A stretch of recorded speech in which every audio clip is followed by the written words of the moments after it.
Hey, what's up everyone? This is Basil, the White Dragon Masters. I have some breaking news, and I'm sure it's already out by now. But I found this out a couple of hours ago. It's all over the internet, and I had to actually verify this. John Jones, the UFC light heavyweight champion at 205, who just fought Daniel Cormier, and he just beat Daniel Cormier this past Saturday, is tested positive for cocaine. I was shocked. I really was, because he's a really young guy, and he was doing great as far as his fighting career was going. He was winning. He was cleaning up the division. I'm not really a big fan of his. He's a great fighter, but I'm not a big fan of him personally. But I really am shocked. The last person I would expect to get on any kind of drugs, and see, performance enhancement drugs is something else.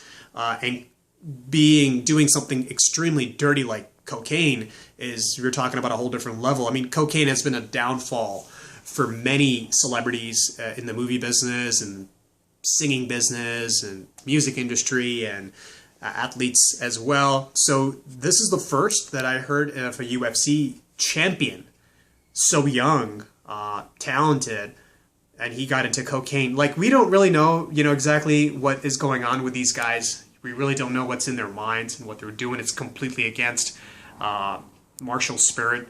I'm sure it is harmful for our sport that we do of mixed martial arts. It is devastating for the UFC, for such a high caliber fighter to be doing cocaine.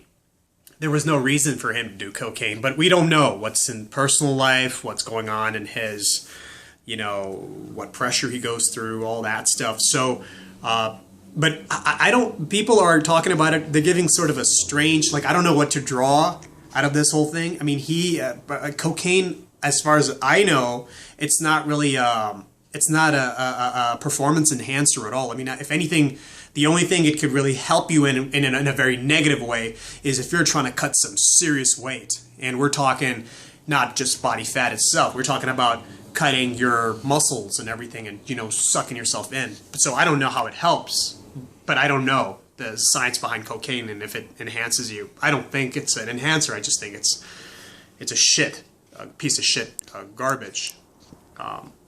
And it ends people's careers. Well, apparently he's going to have rehab. He's saying that he's going to rehab. He started to and he apologized to the UFC and his whole charade. I apologize to my fans. I apologize to the UFC. I apologize to my kids and my wife, and I'm getting on cocaine. So anyway, guys, just wanted to share that with you, White Dragon fans as well as the UFC fans. I'm sure it is devastating for the UFC, and it's extremely devastating for our sport of MMA. But disappointment. I really want to see how these guys take it. I really am curious to know in the next few weeks what they're going to say, how it's going to turn out.